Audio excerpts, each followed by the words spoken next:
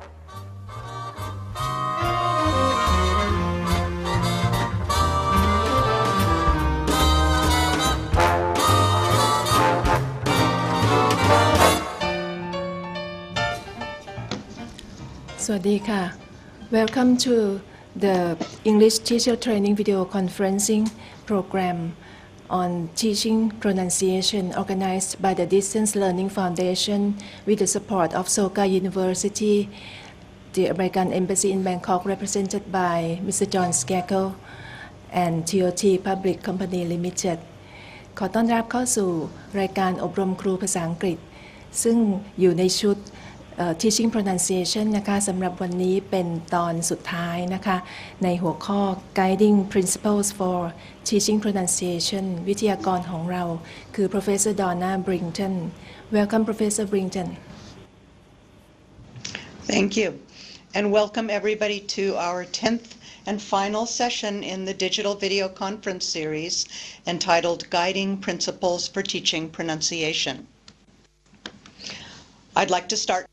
as usual with an overview of what we're going to be doing in today's session.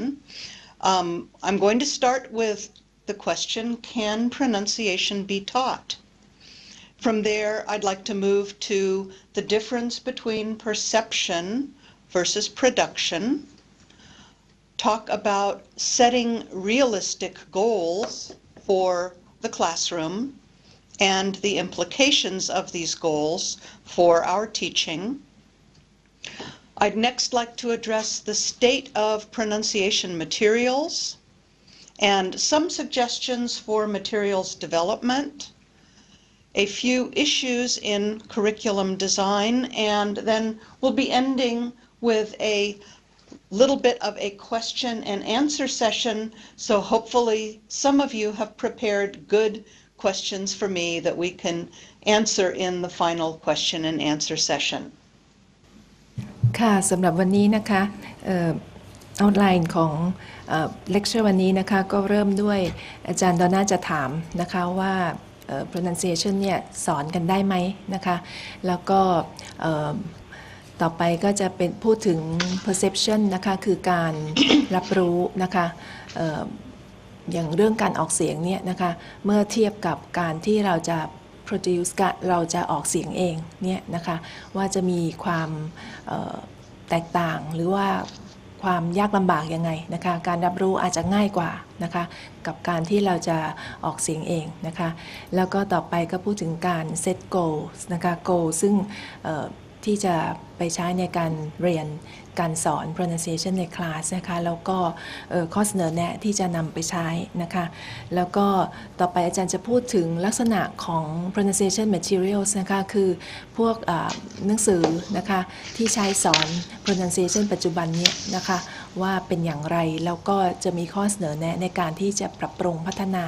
แน่นอนนะคะอย่างที่เราทุกคนเราก็ทราบกันนะคะว่า materials ที่มีอยู่ในท้องตลาดทุกวันนี้เนี่ยอาจจะไม่เหมาะสมทีเดียวนักกับสถานการณ์ของเรากับนักเรียนของเราก็ต้องปรับปรุงนะคะนี่เราจะปรับปรุงอย่างไรนะคะให้เหมาะสมแล้วอาจารย์ก็จะพูดถึงหลักสูตรนะคะค่ะแล้วก็ต่อไปก็จะจบด้วยการถามตอบนะคะปัญหาที่เกี่ยวกับการเรียนการสอน pronunciation นะคะซึ่งก็ทราบว่ามีท่านอาจารย์ก็มีเตรียมคำถามมาเหมือนกันค่ะ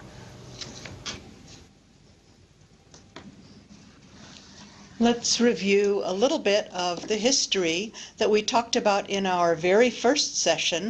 some months ago. And here I'd like to talk about pronunciation instruction and its role in communicative language teaching, or CLT.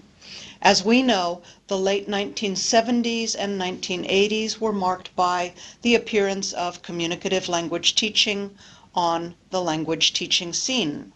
And this was quite a change from previous methodologies of teaching language. Communicative language teaching brought with it the belief that with the right combination of input, by which I mean exposure to the target language,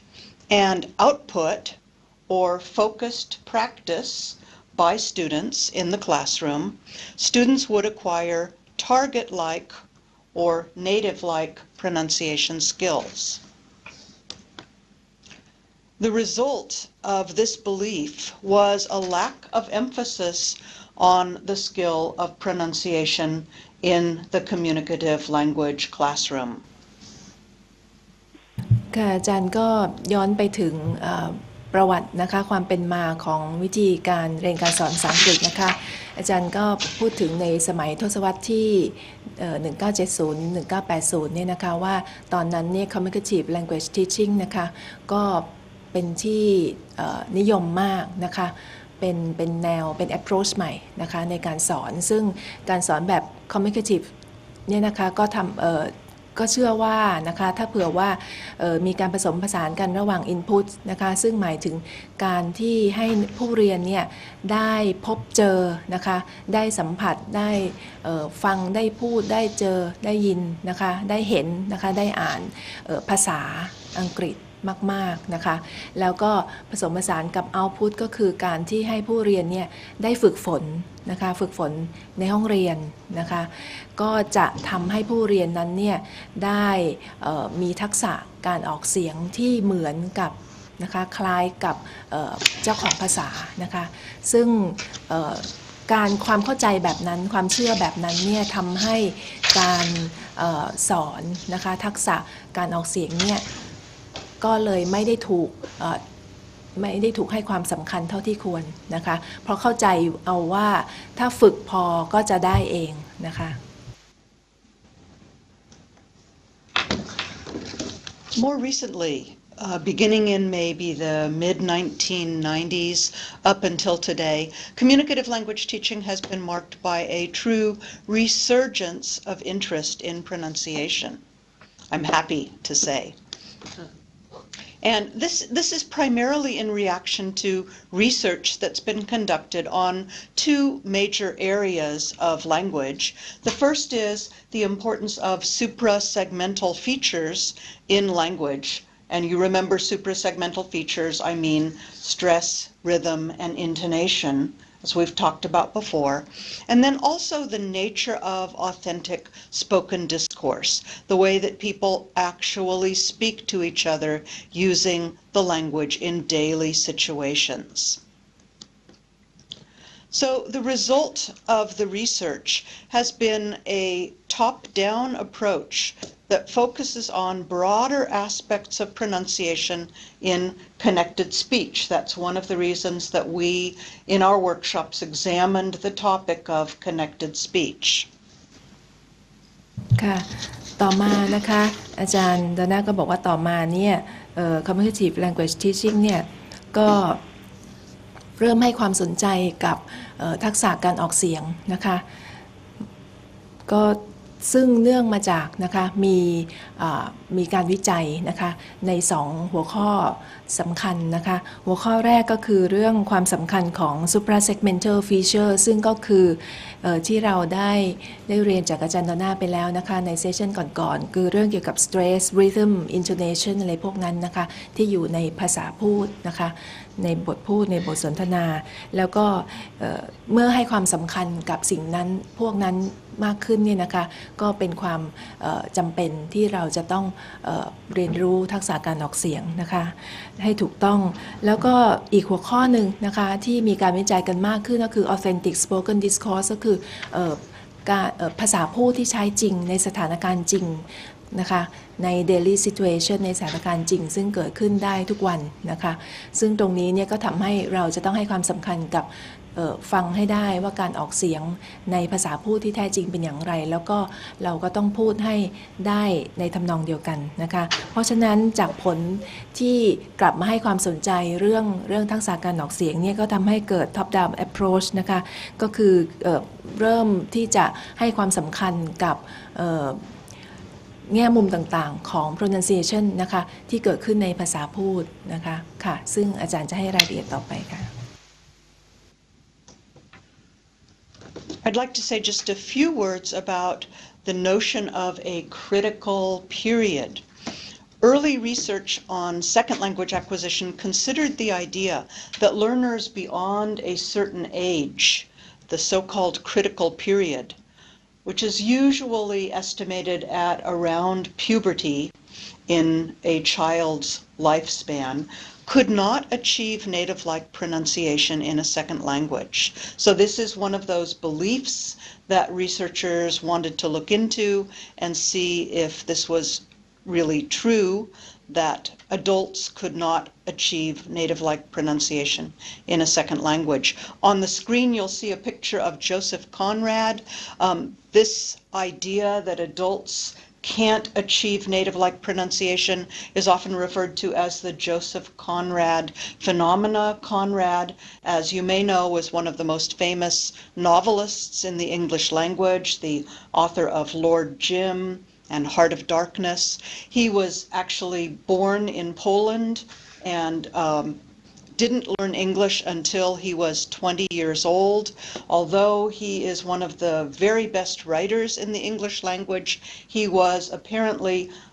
almost unintelligible due to his very, very heavy Polish accent. So he's always mentioned as an example of why adults can't learn perfect pronunciation in a language, in a foreign language. ค่ะอาจารย์ดอนน่าก็พูดถึง critical period นะคะก็หมายถึงว่าช่วงอายุของคนนะคะที่จะเรียนรู้ภาษาได้ไม่ได้ดีเท่าที่ควรนะคะโดยอาจารย์ก็พูดถึงคุณโจเซฟคอนราดนี่นะคะซึ่งเป็นนักเขียนนิยายที่มีชื่อเสียงนะคะเป็นชาวโปแลนด์นะคะแล้วก็เขียนได้ดีมากเขียนนิยายได้ดีมากแต่ว่าปัญหาของเขาก็คือว่าเขาเรียนภาษาอังกฤษเนี่ยเขาเริ่มเรียนเมื่ออายุ20เพราะฉะนั้นการพูดของเขาเนี่ยไม่ดีเลยนะคะภาษาพูดเขาไม่ดีซึ่งตรงนี้ก็คือ critical period ที่ว่านะคะเพราะฉะนั้นก็มีความเชื่อในงานวิจัยนะคะเกี่ยวกับภาษาที่2เนี่ยในการเรียนภาษาที่2เนี่ยว่าผู้เรียนเนี่ยถ้าอยู่ในวัยเป็นผู้ใหญ่แล้วเนี่ยนะคะอย่างเช่นเนี่ยประมาณเนี่ยค่ะ20เนี่ยจะเรียนได้ไม่ดีนะคะโดยเฉพาะ pronunciation การออกเสียงนะคะจะไม่ได้เหมือนกับหรือคล้ายกับเจ้าของภาษาค่ะเพราะนั้นก็เท่ากับว่าจะต้องเรียนคือเรียนเร็วเท่าไหร่ยิ่งดีนะคะค่ะResearchers who looked into this idea of a critical period, in fact, found out quite a bit of conflicting evidence. For one, they found out that adults have a superior ability to discriminate or actually hear the new and different second language sounds. They also found that it was very difficult to test for a critical period due to the difficulty of isolating speech learning from other factors. And they found that age-related differences may be due to maturational constraints. So lots of reasons to doubt this idea of a critical period. It's not just a simple fact that adults can't learn second language pronunciation. There are many other factors that play a role.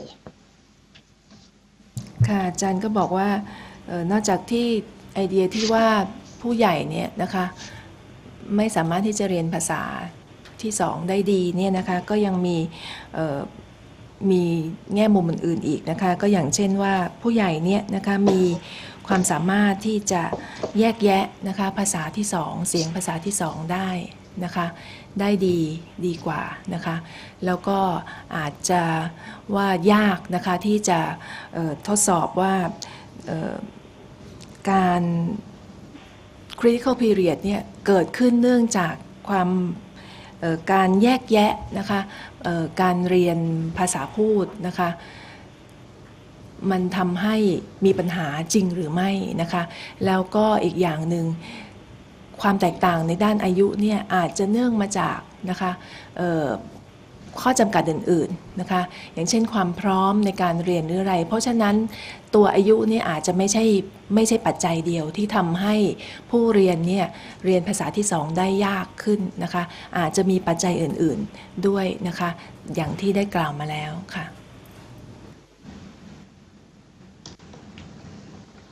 Two other things that we should mention with regard to the critical period. One is that social pressures or phonological conformity may differ for children and adults. In other words, we have higher expectations of adults than we do of children. If a small child learns the English word milk and pronounces it mick, we say, "Oh, wonderful, you speak such beautiful English." But for the adult, we say, "Oh, you're mispronouncing that word. You need to pronounce the L in that LK cluster as milk, not mick." So we don't reward the adult, but we may reward the child. Also, we know that adults and adolescents have more developed cognitive skills that may advantage them over children who learn primarily through listen and repeat routines. ค่ะในขณะที่ฝ่ายหนึ่งนะคะก็บอกว่าถ้าโตเป็นผู้ใหญ่แล้วเนี่ยเรียนภาษาได้ไม่ดีนะคะก็มีข้อแย้งนะคะว่าอาจจะไม่จริงเสมอไปนะคะอย่างเช่นว่าผู้ใหญ่เนี่ยบางเรื่องเนี่ยก็อาจจะมีปัญหานะคะอย่างเช่น social pressures นะคะคือสังคมเนี่ยอาจจะคาดหวังผู้ใหญ่นะคะว่าจะต้องออกเสียงได้ชัดเจนดีกว่าเด็กนะคะถ้าเด็กออกเสียงไม่ถูกเนี่ยก็ไม่เป็นไรนะคะก็เอ็นดูด้วยซ้ำนะคะแล้วก็บอกว่าโอ้ยดีมากแล้วสำหรับเด็กแต่ถ้าผู้ใหญ่ออกเสียงไม่ถูกเนี่ยอย่างคำที่อาจารย์ดอนน่ายกตัวอย่างเมื่อกี้คำว่า milk นะคะถ้าออกเสียงทั้ง L ทั้ง K ไม่ได้เนี่ยก็บอกว่าถ้าผู้ใหญ่เนี่ยก็แปลว่าออกเสียงผิดแล้วนะคะแต่ถ้าเป็นเด็กไม่เป็นไรแล้วก็อีกอย่างหนึ่งผู้ใหญ่จริงๆแล้วเนี่ยนะคะทั้งวัยรุ่นด้วยขึ้นไปถึงระดับผู้ใหญ่เนี่ยจะมีทักษะการรับรู้เนี่ยดีกว่าเด็กนะคะเพราะนั้นเขาจะรับรู้เรียนรู้อะไรได้อาจจะได้ละเอียดกว่าได้ลึกซึ้งกว่าเด็กนะคะซึ่งตรงนี้ก็เป็นข้อโต้แย้งค่ะ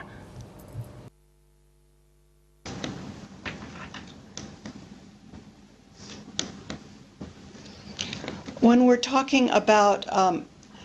second language acquisition and pronunciation learning, we should also mention Steve Kreishen's theory of acquisition versus learning. Acquisition being people acquiring the language in non-classroom settings or naturalistic environments versus classroom learning.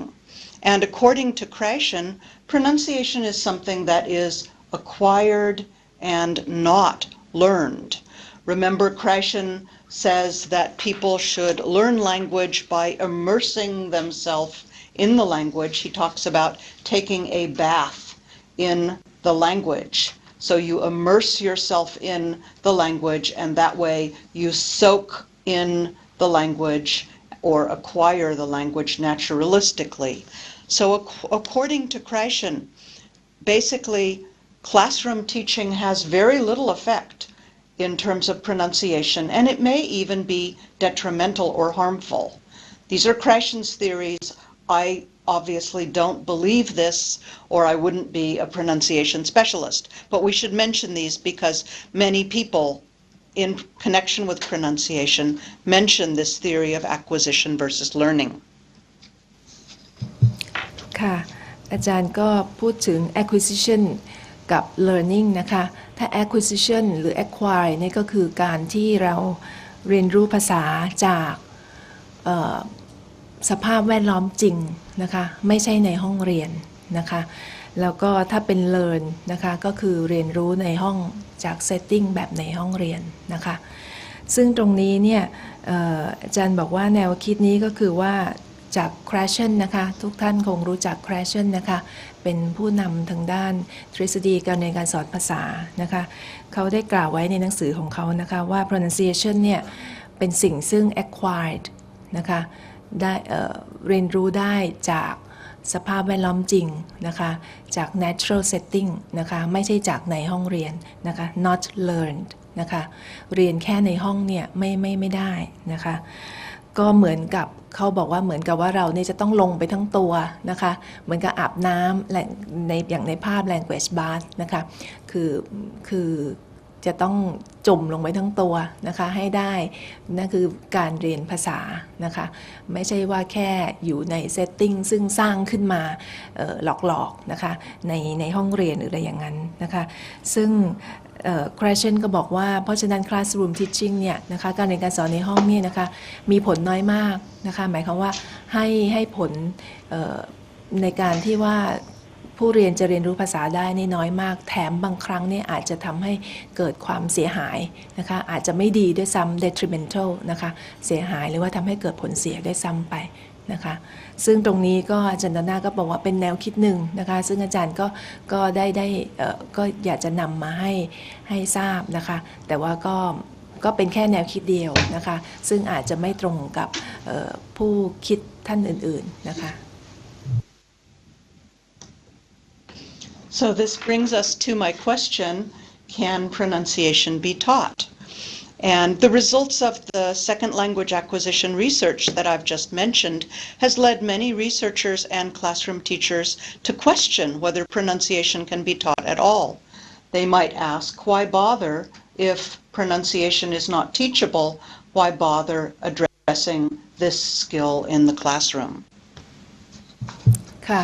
ซึ่งอาจารย์ดอนน่าก็บอกว่าคืออย่างที่เมื่อกี้อาจารย์ก็บอกนะคะว่า creation แคบเป็นแนวคิดหนึ่งนะคะซึ่งอาจารย์ก็ไม่ได้เห็นด้วยนะคะเพราะว่ามันนำมาสู่คำถามนี้ค่ะว่าแล้วเราจะสอนทักษะการออกเสียงได้ไหมนะคะจากการวิจัยทั้งหลายเนี่ยนะคะแล้วอย่างถ้า creation พูดอย่างนั้นเนี่ยว่าเรียนรู้ได้จากสภาพแวดล้อมธรรมชาติจาก authentic environment อย่างเดียวเนี่ยแล้วจะสอนได้ไหมนะคะซึ่งตรงนี้เนี่ยก็ถ้าเราเห็นมาทั้ง9เซสชันที่เราเรียนมานะคะก็แน่นอนนะคะว่าสอนได้นะคะค่ะ Of course, I hope that none of you, after completing this short course in teaching pronunciation, believe this. I hope that you all believe that pronunciation is a very teachable skill.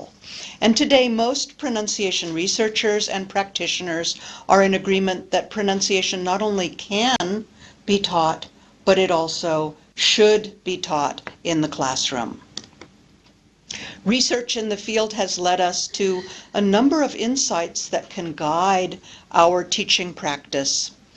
Primarily, what we need to draw from this is that pronunciation is highly teachable, and we need to follow the advice of all of the workshops that we've had so far, giving you lots and lots of valuable tips on how we can address this very, very critical skill in the English language. ค่ะก็แน่นอนนะคะอาจารย์ดาน่าก็บอกว่าจากที่เราเรียนมาทั้งหมดที่อาจารย์เลคเชอร์มาเนี่ยนะคะก็แน่นอนนะคะว่า pronunciation เนี่ยสอนได้นะคะแล้วก็ควรสอนด้วยนะคะแล้วก็มีวิจัยหลายชิ้นทีเดียวที่สนับสนุนแนวคิดนี้นะคะเพราะฉะนั้นก็อาจารย์ก็ยืนยันอีกทีแล้วก็จากเวิร์กช็อปที่เราทำกับอาจารย์หรือว่าจากแบบฝึกหัดที่อาจารย์ให้นี่นะคะอาจารย์ลองกลับไปดูไปลองใช้นะคะก็จะเห็นว่า pronunciation นี่สอนได้จริงๆค่ะ So let's turn to some guidelines that can help us in our pronunciation teaching. First, let's look at perception versus production. Right? Pronunciation practice, as we've discussed before, typically suggests that you begin with perception or listening discrimination exercises before you move into production or getting students to actually pronounce new and difficult sounds in the language. However, research studies suggest that perception does not always precede production. There's some evidence in the research that learners can sometimes produce a sound even before they can hear it. So Goto in 1971 found that Japanese learners who couldn't hear the difference between L and R could nonetheless successfully produce this L versus R distinction. And his conclusions were that the kinesthetic sensation Remember, we've talked about kinesthetics and the feeling the inside of your mouth, feeling the difference between the position of the tongue for L versus R, that this may be as important or maybe even more important than just auditory feedback. ค่ะหัวข้อนี้นะคะอาจารย์ดาน่าก็พูดถึง perception กับ production นะคะก็อาจารย์ก็บอกว่าpronunciation เนี่ยนะคะเริ่มจาก perception ก่อนนะคะคือการอย่างเช่นว่าฟังนะคะแยกเสียงให้ออกนะคะแยกเสียงที่แตกต่างจากการฟังแล้วถึงจะ pronounce เองนะคะแล้วก็อย่างไรก็ตามนะคะในอีกแนวคิดหนึ่งนะคะก็มีงานวิจัยบางชิ้นเนี่ยที่บอกว่า perception เนี่ยอาจจะไม่ได้มาก่อน production เสมอไปนะคะ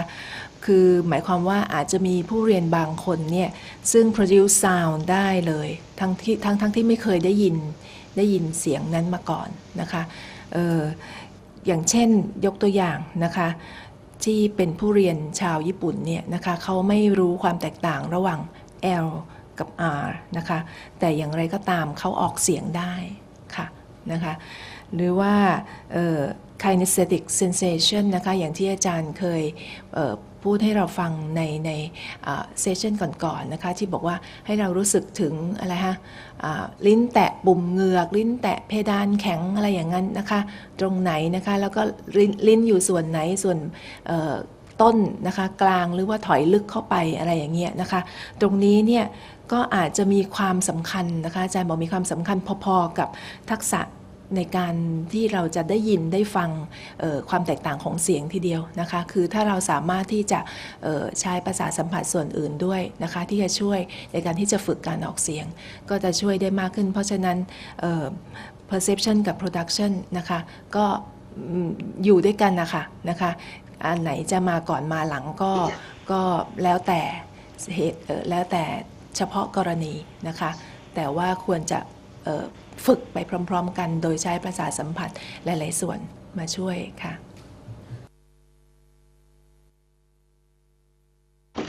Martha Pennington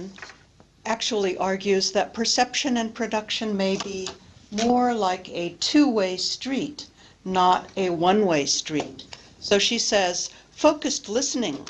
practice can definitely improve oral production, but on the other hand, oral production practice can also improve auditory perception. And I think this is a very important finding for us to keep in mind in our pronunciation classrooms, that teaching listening can help improve pronunciation, and teaching pronunciation can help improve listening. ค่ะอาจารย์ก็ยกคำกล่าวของคุณมาธาเพนนิงตันนะคะซึ่งเป็นผู้รู้อีกด้านหนึ่งท่านหนึ่งด้านการเรียนการสอนนะคะภาษาอังกฤษก็บอกว่าperception production เนี่ยอาจจะเป็นtwo way street นะคะคืออะไรฮะถนน2เลนนะคะไปทางมาทางหนึ่งนะคะแล้วก็อาจารย์บอกว่าแนวคิดก็คือว่าการสอนการฟังเนี่ยนะคะจะช่วยพัฒนาทักษะการออกเสียงนะคะและในขณะเดียวกันการสอนการพูดนะคะก็จะช่วยพัฒนาทักษะการฟังนะคะคือช่วยซึ่งกันและกันนะคะสอนฟังช่วยทักษะการพูดสอนพูดช่วยทักษะการฟังค่ะ Okay, let's turn our attention to the role of students' first language, or L1. In your case, of course, the role of Thai in students' learning of English.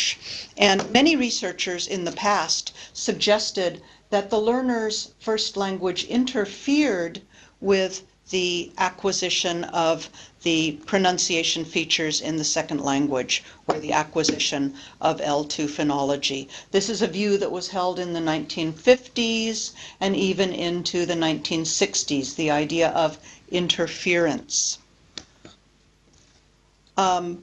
There is literature on interference today, much more commonly known as negative transfer. And the plus is that this literature alerts us as teachers to problems that learners may encounter. So we can actually find a list of the problems that Thai learners have when they learn English, or that Spanish learners have when they learn English, or German learners have when they're learning English. And the problems of each one of these groups is different depending on their first language.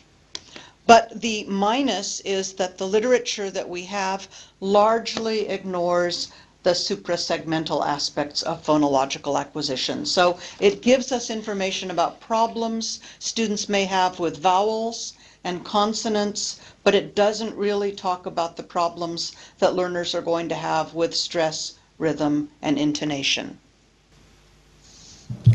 ค่ะอาจารย์ก็พูดถึงL1 นะคะภาษาแม่นะคะว่าภาษาแม่เนี่ยนะคะมีส่วนนะคะที่จะ interfere นะคะที่จะเข้ามาแทรกแซงนะคะการเรียนระบบเสียงของภาษาที่2นะคะซึ่งก็มีทั้งในเชิงที่เป็นบวกแล้วก็เป็นลบนะคะในเชิงบวกก็คือบอกว่า L1 interference เนี่ยนะคะจะช่วยให้ผู้สอนนะคะช่วยให้ครูเนี่ย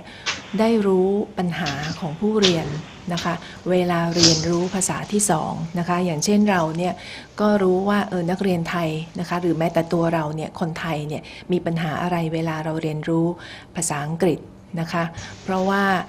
ภาษาแม่ของเราเป็นแบบนี้ออกเสียงคำนี้เป็นแบบนี้นะคะมีตัวนี้แต่หรือไม่มีตัวนี้นะคะในขณะที่ภาษาอังกฤษมีนะคะยกตัวอย่าง sh นะคะของเรานะคะซึ่งไม่ใช่ของเราของภาษาอังกฤษนะคะซึ่งในภาษาไทยเราไม่มีนะคะซึ่งอาจารย์ก็บอกว่าปัญหานี้นะคะก็จะแตกต่างกันไปในแต่ละชนชาตินะคะอย่างเช่นคนไทยก็จะมีปัญหาแบบหนึ่งนะคะชาติอื่นก็มีปัญหาอีกแบบหนึ่งนะคะก็แล้วแต่ว่า L1 ของเขาเป็นอะไรนะคะส่วนในเชิงลบก็คือบอกว่าเมื่อแม้อย่างไรก็ตามแม้ว่าจะทราบปัญหานะคะว่าคนที่มี L1 แบบนี้เนี่ยมีปัญหาในการเรียน L2 แบบนี้เนี่ยแต่ก็ไม่ได้ลงลึกไปถึง suprasegmental aspects นะคะของภาษาที่2ก็คือหมายความว่าไม่ได้ช่วยแก้ปัญหาในเรื่อง stress intonation rhythm อะไรนะคะคือก็แค่รู้ว่ามีปัญหาเช่นนี้แต่ว่าการที่จะทำให้ stress นะคะให้พูดให้มี intonation ซึ่งอาจารย์ก็ทราบใช่ไหมคะว่ามันค่อนข้างจะยากนะคะในให้ถูกใน L2 เนี่ยก็ไม่ได้ช่วยแก้ปัญหานั้นนะคะค่ะ So I think while most of us would agree that the first language will always play a role in the acquisition of pronunciation in a second language, we need to realize that, as second language researchers tell us, this interference or negative transfer is only one piece of the larger puzzle of how learners acquire pronunciation in a second language. Other factors are at play. So one of these may be that second language acquisition mirrors first language acquisition. The same thing is happening that happens, the same types of processes are happening in second language acquisition that happen in first language acquisition. And also other factors such as overgeneralization of rules and even avoidance of certain phenomena play a much larger role in second language acquisition. ค่ะอาจารย์บอกว่า L1 interference นะคะหรือการแทรกแซงของภาษาแม่นะคะที่เป็นเรียกว่า negative transfer เนี่ยเป็นแค่ปัจจัยเดียวนะคะก็มีปัจจัยอื่นด้วยนะคะซึ่งจะทำให้การเรียนรู้ภาษาที่2เนี่ยอาจจะมีปัญหาเป็นไปได้ยากนะคะอย่างอีกปัจจัยหนึ่งก็คือว่าการเรียนรู้ภาษาที่2เนี่ยนะคะอาจจะเป็นสะท้อนให้เห็นถึงกระบวนการเรียนรู้ภาษาแม่ก็ได้นะคะคือหมายความว่า เราเรียนรู้ภาษาไทยมาอย่างไรนะคะอาจจะไปกระบวนการนั้นอาจจะไปเกิดขึ้นในเวลาเมื่อเราเรียนรู้ภาษาที่สองก็ได้นะคะซึ่งอาจจะไม่เหมาะสมนะคะหรืออาจจะต้องปรับอย่างไรนะคะแล้วก็อีกประการหนึ่งอีกปัจจัยหนึ่งก็คือว่าอาจจะมีปัญหาที่มากกว่าภาษาแม่ก็ได้อย่างเช่น overgeneralization นะคะอย่างเช่นอาจจะตัวอย่างที่เมื่อกี้ที่ฉันยกตัวอย่างก็ได้ sh เนี่ยค่ะนะคะออกเสียงมากเกินไปเด็กไทยสมัยนี้ใช่ไหมคะร้องเพลงโดยเฉพาะนักร้องนะคะก็ชอชันใช่ไหมคะทั้งที่จริงๆในภาษาเราไม่มีนะคะ sh เนี่ยแต่ตอนนี้เราว่า over generalize แล้วใช่ไหมคะอย่างนั้นเป็นต้นซึ่งก็ไม่ทราบว่าจะดีหรือไม่ดีนะคะคือเอากลับมาใช้ในภาษาแม่แทนที่จะไปใช้ในภาษาที่สองนะคะแล้วก็ avoidance ก็อย่างเช่นอะไรคะลงท้ายด้วย s เนี่ย s หายหมดเลยใช่ไหมคะนะคะก็ตรงนี้นะคะก็เป็นปัญหาซึ่งจริงๆแล้วก็เป็นปัญหาทีเดียวเยอะทีเดียวค่ะ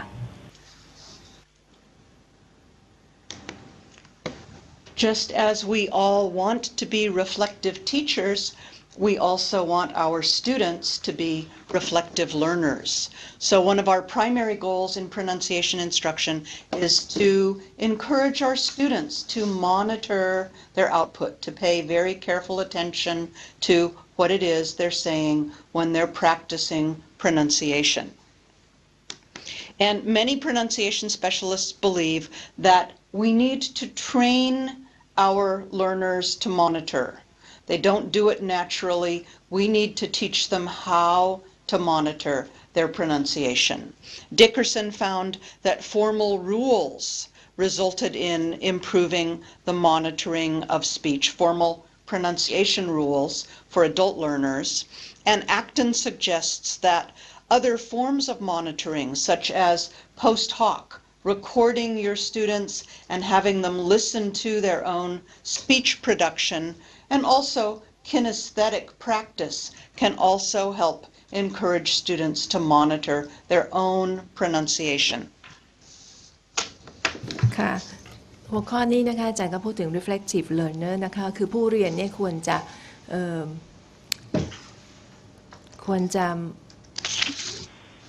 เช็คตรวจตรานะคะแล้วก็คอยสังเกตนะคะเสียงที่เราออกเสียงมานะคะสิ่งที่เราพูดออกมานะคะเองนะคะ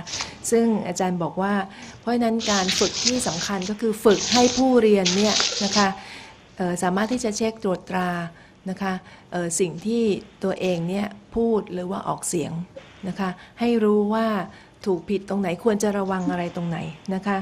แล้วก็อันนึงก็คือว่าอาจารย์บอกว่าพวกกฎต่างๆเนี่ยนะคะก็จะช่วยนะคะช่วยให้ผู้เรียนเนี่ยได้สามารถที่จะตรวจสอบนะคะสิ่งเอาต์พุตของตัวเองได้นะคะแล้วก็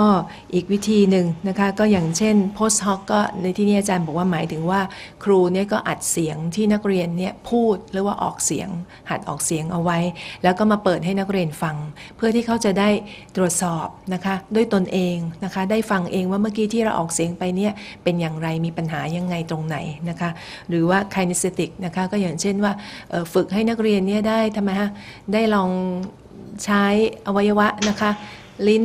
แตะตรงไหนเพดานอยู่ตรงไหนอะไรนะคะออกเสียงอย่างไรนะคะแล้วก็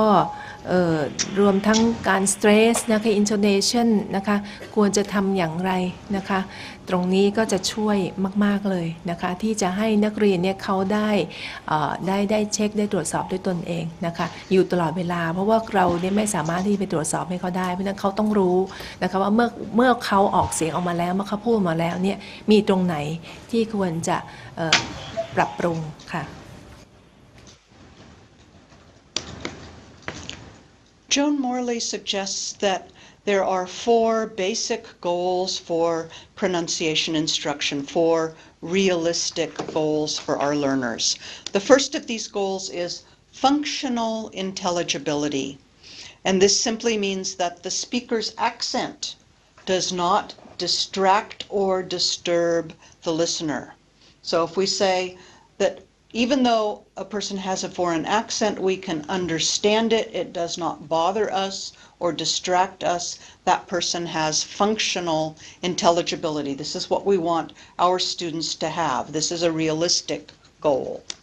Second goal, functional communicability. Here, the speaker is able to function successfully in a given communicative situation. So if we put the learner in a situation that requires them to achieve a particular goal, they are able to do this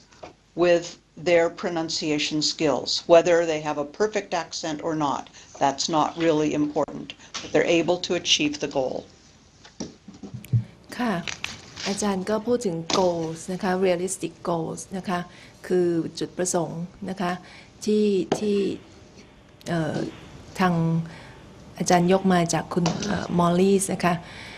มี4ประการนะคะในการสอนทักษะการออกเสียงนะคะประการแรกก็คือ functional intelligibility นะคะก็คือความเข้าใจนะคะบอกว่าaccent ของผู้พูดเนี่ยนะคะไม่ทำให้ผู้ฟังเนี่ยสับสนทำให้ผู้ฟังเนี่ยเข้าใจmessage ที่สื่อออกไปนะคะแม้จะมีอาจารย์บอกแม้จะมี foreign accent นะคะอย่างเช่นเป็นอะไรฮะ accent แบบไทย accent แบบญี่ปุ่นพูดภาษาอังกฤษ accent แบบคนจีนพูดภาษาอังกฤษแต่อย่างไรก็ตามนะคะฟังแล้วเข้าใจนะคะไม่ทำให้สับสนแล้วก็จุดประสงค์เป้าประสงค์อันที่2นะคะก็คือสามารถสื่อสารได้นะคะคือผู้พูดเนี่ยสามารถสื่อสารนะคะเมสเสจที่ต้องการในสถานการณ์ที่เหมาะสมนะคะได้ซึ่งตรงนี้เนี่ยก็อาจารย์ก็ย้ำว่าไม่ว่าจะมี accent แบบไหนนะคะแต่ไม่ถือเป็นปัญหานะคะไม่จำเป็นต้องพูดแบบชาวอเมริกันพูดแบบชาวอังกฤษนะคะพูดแบบคนไทยพูดอังกฤษนี่แหละแต่ว่าเข้าใจได้สื่อสารได้ค่ะ Morley's third goal, I think, is a very interesting one because we don't typically think of it in terms of pronunciation, but her third goal is increased self-confidence on the part of the learner, that the learner is confident with his or her pronunciation skills, that the interlocutor, the listener, will understand what he or she is saying. And finally, the fourth goal that she suggests is, in keeping with what we talked about already with monitoring, speech monitoring ability. In other words, when the speaker is not understood,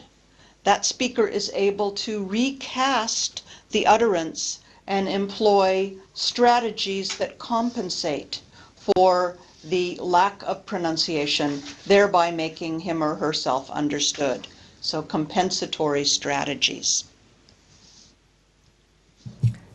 ค่ะ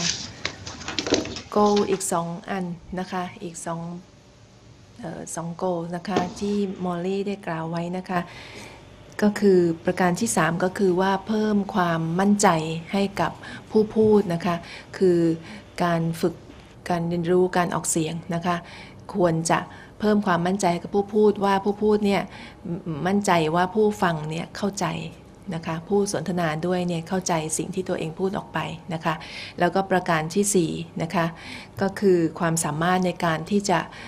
ตรวจสอบนะคะสิ่งที่ตัวเองพูดออกไปนะคะอย่างเช่นว่าถ้าผู้ฟังเนี่ยไม่เข้าใจนะคะผู้พูดก็สามารถที่จะปรับเปลี่ยนนะคะ recast ก็คือปรับเปลี่ยนนะคะคำพูดโดยใช้ compensatory strategies นะคะคือกลวิธีที่จะทดแทนนะคะใช้หาคำใหม่มาทดแทนคำที่ตัวเองพูดไม่เข้าใจหรืออะไรอย่างนั้นนะคะได้ค่ะซึ่งตรงนี้เนี่ยทั้ง4 goals เนี่ยก็เป็นสิ่งที่การเรียนรู้ทักษะการออกเสียงนี้ควรจะบรรลุนะคะ I'm wondering whether you could give us some examples of compensatory strategies. Oh, yes, I'd be happy to. Remember the story I told about my student Sam,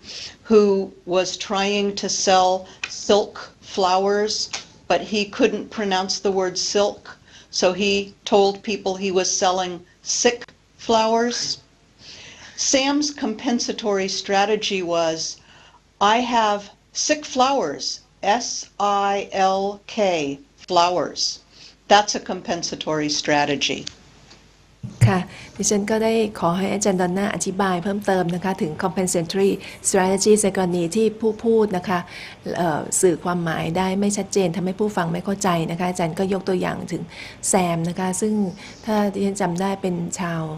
จีนหรือญี่ปุ่นเนี่ยนะคะที่เป็นนักเรียนคนหนึ่งของอาจารย์นะคะก็บอกว่ามี silk นะคะ SILK เนี่ยค่ะ silk flowers ที่จะมาขายนะคะแต่ว่าเขาพูดว่า I have sick flowers นะคะแต่ว่าเขารู้ว่าเขาออกเสียง LK ไม่ได้เพราะฉะนั้นเขาก็เลยสะกดตามให้ฟังว่า sick flowers SILK นะคะซึ่งการสะกดตามก็เป็น compensatory strategies ของแซมค่ะอันนี้คือตัวอย่างค่ะ Thank you Donna Sure. In their book on pronunciation, Dalton and Seidelhofer mention a few key abilities for pronunciation that we need to teach our students. And I think it's interesting that all of their abilities have to do with the suprasegmental area of pronunciation. So they mention the ability to mark prominence, to show which things in a sentence or in an utterance are important by using stress. They talk about topic management. How do you signal the beginning or the end of a topic? And we know that in English this is done through phrase units. That's one of the things that we've spent some time talking about. They also talk about how to state new versus old or shared information. And again, we know that here in English, prominence is very, very important for showing the difference between new information and old or shared information. ค่ะอาจารย์ก็พูดถึงkey abilities นะคะ for pronunciation นะคะอย่างแรกก็คือ prominence นะคะก็คือการออกเสียงเนี่ยนะคะจะช่วยทำให้เราสามารถที่จะเน้นนะคะจุดเด่นนะคะของสิ่งที่เราพูดได้นะคะเน้นคำที่เราอยากจะเน้นนะคะแล้วก็อีกประการหนึ่ง topic management นะคะก็คือว่าเน้นหรือว่าบอกว่าตรงไหนเป็นจุดเริ่มต้นของหัวข้อที่เราพูดหรือตรงไหนเป็นส่วนจบของสิ่งที่เราพูดนะคะก็จาก pronunciation ก็ช่วยได้อีกประการหนึ่งนะคะ information state นะคะก็คือการที่เราบอกนะคะสามารถที่จะการใช้การออกเสียงเนี่ยนะคะแยกแยะว่าสิ่งไหนเป็นข้อมูลใหม่สิ่งไหนเป็นข้อมูลเก่านะคะก็ด้วยการใช้การออกเสียงนะคะเน้นคำนะคะเน้นเสียงนะคะก็ช่วยได้ทั้ง3แบบนี้ค่ะ Three other abilities that Dalton and Seidelhofer mention, the ability to do effective turn-taking. So for a speaker to understand when to speak in a conversation, when to be silent, when to take over the turn, and when to let the other person talk or yield the floor. And here again, intonation, stress, and phrase units are very, very important for marking the turns in a conversation. They talk about social meanings and roles, how we, using pronunciation in English, position ourselves vis-a-vis status, authority, politeness, solidarity. And finally, they mention the degree of involvement of the speaker. So how the speaker conveys attitudes and emotions. And we've talked again here about how important intonation particularly is in English for expressing meaning, expressing emotion, such as anger, such as sarcasm, etc. ค่ะนอกจากนั้นแล้วนะคะทักษะการออกเสียงนี่ก็ช่วยในเรื่องอีกอันนึงคือ turn taking นะคะหมายถึงว่าผู้พูดเนี่ยรู้นะคะว่าถึงคราวที่ตัวเองจะพูดในเมื่อไหร่ถึงคราวที่ตัวเองควรจะหยุดพูดเมื่อไหร่นะคะ อย่างนั้นเป็นต้นซึ่งก็อาจจะจากอะไรฮะ stress หรือ intonation ใช่ไหมคะนะคะว่าตอนนี้ตัวเองถ้าฟังเขาพูดไปเรื่อยๆนะคะยังไม่มีอะไรพูดต่อไปเรื่อยๆนะคะก็คือว่ายังไม่ถึงเวลาเราพูดนะคะอะไรอย่างนั้นนะคะเมื่อเขาอาจจะเน้นที่คำจบหรือว่าเน้นที่จบด้วยเป็นคำถามหรืออะไรนะคะก็เอาเขตถึงเวลาที่เราพูดนะคะอีกอันหนึ่งนะคะที่ช่วยได้ก็คือช่วยบอกนะคะว่าสถานะทางสังคมนะคะของผู้พูดนะคะอย่างเช่นว่ามีสถานะอย่างไรนะคะเท่าเทียมกันหรือว่าอีกฝ่ายหนึ่งเนี่ยเป็นผู้ที่มีสถานะสูงกว่านะคะหรือว่าการพูดอย่างไรนะคะที่แสดงถึงความสุภาพนะคะหรือว่าแสดงถึงการที่เห็นด้วยนะคะมีความเห็นเหมือนกันมีความเห็นที่ขัดแย้งกันหรืออะไรอย่างนั้นนะคะแล้วก็ประการสุดท้ายก็คือ degree of involvement นะคะก็คือว่าการมีส่วนร่วมนะคะซึ่งตรงนี้จะหนักไปในด้านทางการแสดงอารมณ์นะคะและทัศนคติซึ่งอันนี้ intonation เห็นชัดเลยนะคะการเสียงสูงเสียงต่ำนะคะแสดงความโกรธหรือว่าsarcastic นะคะอย่างเช่นว่าการเสียดสีพูดจาเสียดสีย่อเย้ยนะคะหรือว่าการพูดตลกพูดให้ขบขันอะไรอย่างนั้นนะคะค่ะ What we need to remember in the classroom, children may definitely benefit from more imitation, repetition activities. Adults, on the other hand,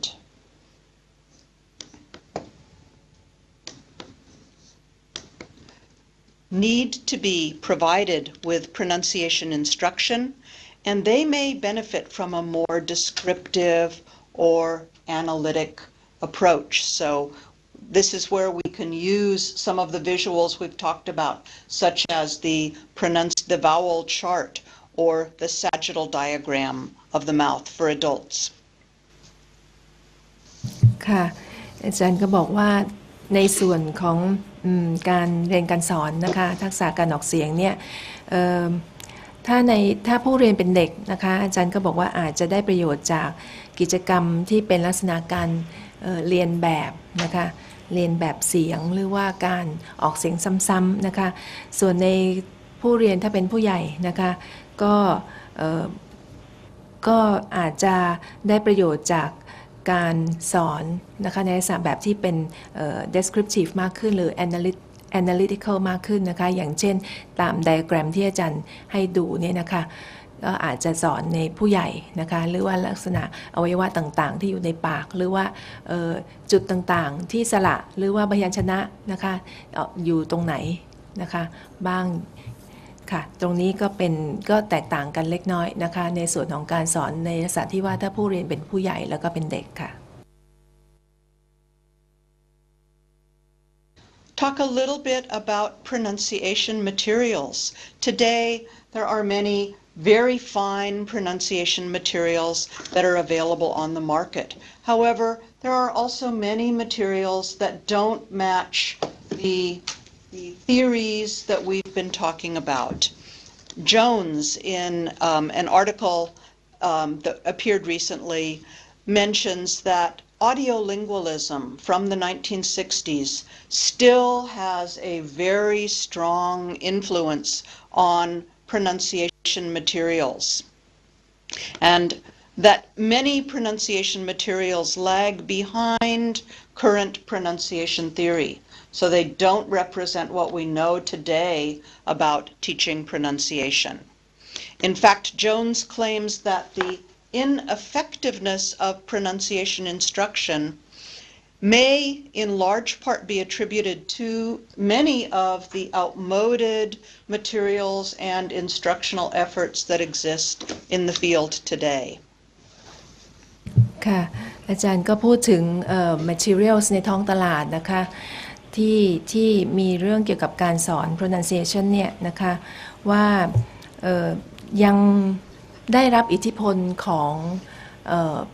audiolingualism อยู่นะคะตั้งแต่จากทศวรรษที่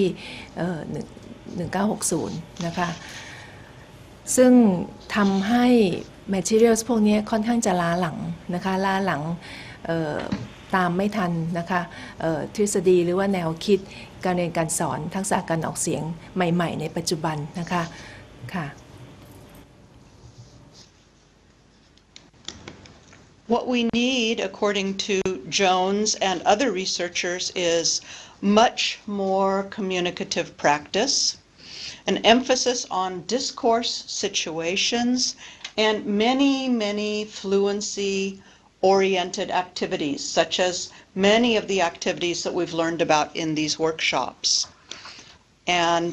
we know that many teaching materials don't allow us to do this or don't provide us with this type of support because they are still following this tradition of aural discrimination practice before oral production. ค่ะอาจารย์ก็บอกว่าmaterials ที่มีอยู่นี่นะคะควรจะเป็นลักษณะที่เป็น communicative practice นะคะคือเป็นการฝึกจริงฝึกการออกเสียงแต่ฝึกการออกเสียงอย่างที่มีความหมายนะคะ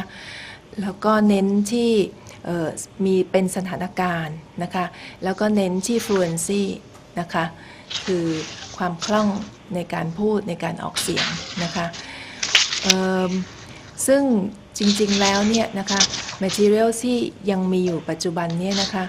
ยังไม่เป็นแบบนั้นเท่าไหร่นะคะก็คือยังเน้นที่เรื่อง discrimination minimal pair ใช่ไหมคะการแยกแยะเสียงแค่นั้นเองนะคะยังไม่ไปถึง communicative practice นะคะซึ่งตรงนี้ก็จะเป็นจุดซึ่งทำให้เรามีอะไรอยู่ในมือเราก็คงจะต้องพัฒนาปรับแล้วก็จริงๆเราได้แบบฝึกหัดเยอะแยะมากเลยจากอาจารย์ดอนน่านะคะซึ่งตรงนั้นเป็นลักษณะเป็น communicative แล้วก็เป็น discourse situation ทั้งนั้นเลยซึ่งอาจารย์นำไปใช้ได้ทันทีค่ะSo with notable exceptions, such as some of the texts that I showed you on the screen, most pronunciation texts today are still not communicatively focused. A listen and repeat focus pervades most materials. Some of the types of practice that we find passed off as communicative are in fact very much still minimal pair practice from the 1950s and dialogue reading. Consonant practice, such as the pig is big, please buy a pie, the pony is bony, or vowel practice such as I hate this hut, they run in the rain, pass the ace to us. This is not bad. Remember I talked about don't throw the baby out with the bathwater, but we need to move beyond listen and repeat to more communicative types of practice. And then finally, psychological factors are also largely ignored. Most materials don't address the psychological problems that learners have with second language pronunciation learning. ค่ะอาจารย์ก็บอกว่าส่วนใหญ่แล้วนะคะแบบฝึกเนี่ยยังไม่เป็น communicative focus นะคะอย่างเช่นว่าการฟังแล้วก็พูดตามนะคะก็ยังมีอยู่ทั่วๆไปนะคะใน materials ปัจจุบันนี้ minimal pair อย่างเงี้ยนะคะซึ่งทำให้เหมือนกับว่าถูกทำให้เข้าใจว่าเป็น communicative นะคะและอาจารย์ก็ยกตัวอย่างเช่นที่ฝึกพยัญชนะนะคะที่บอกว่า this pig is big นะคะดูหน้าตาเป็นประโยคใช่ไหมคะแล้วก็มีความหมาย this pig is big นะคะก็ดูเหมือนกับเป็น communicative แต่จริงๆไม่ใช่นะคะหรือว่าอีกแบบฝึกหนึ่งที่ฝึกเรื่องสระนะคะ I hate this hut นะคะอย่างนี้เป็นต้นก็ดูหน้าตาเป็นประโยคใช่ไหมคะแล้วก็มีความหมายแต่จริงๆก็ยังไม่ใช่นะคะยังเหมือนดูเหมือนแต่ไม่ใช่ communicative ที่แท้จริงนะคะแล้วก็อีกประการหนึ่งอาจารย์ก็บอกว่า materials ปัจจุบันเนี่ยก็ไม่ได้ให้ความสำคัญกับfactor ที่เกี่ยวกับทางด้าน psychological กับ sociological factors นะคะซึ่งก็มีผลต่อการเรียนภาษาค่ะCould you please elaborate more? I think in the interest of Sorry, could you please Sorry? elaborate more on the psychological and sociological factors? Psychological and sociological factors. Yes. One of the things that we know with second language learners is that they're very reluctant, especially younger learners, but older learners as well, very reluctant to try new sounds, to actually produce the new sounds. Remember the story I told about my Chinese student who said Chinese tongues are too short to pronounce TH. And the student truly believed this.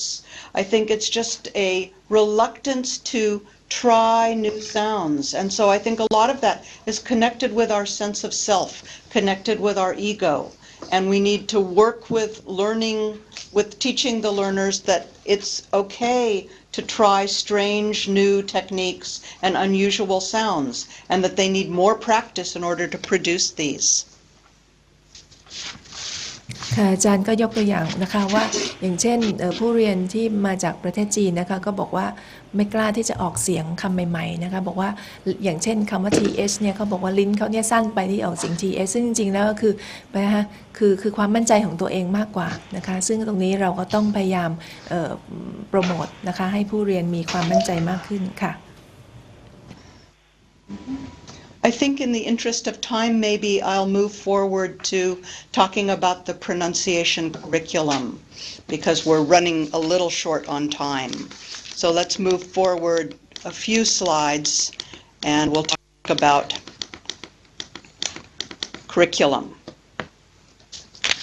When we talk about putting together a pronunciation curriculum, the very first thing we need to think about is, what is the setting that we are teaching in? Are we teaching in Thailand or San Francisco? Our pronunciation curriculum will look very different. Who are the students? Are we teaching children or are we teaching adults? Again, quite different type of curriculum. What about the teachers? Is the teacher a non-native speaker or a native speaker? This may affect the way in which the teacher addresses pronunciation in the classroom. That's me in the picture, by the way.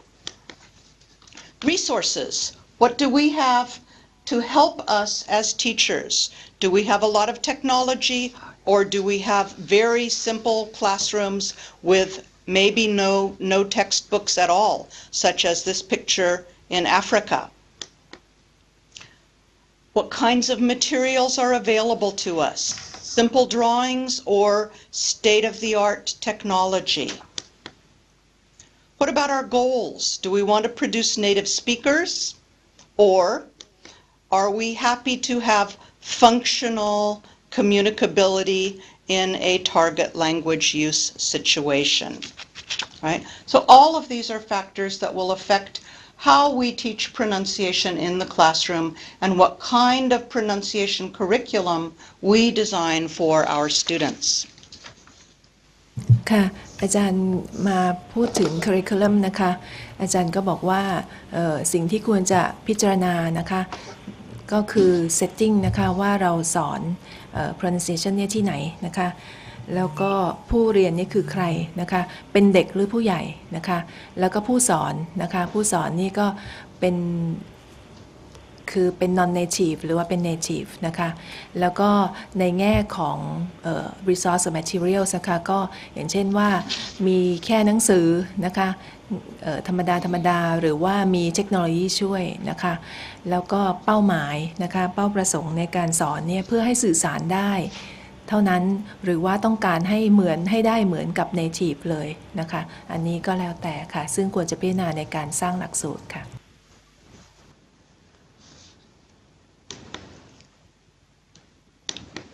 And of course the question,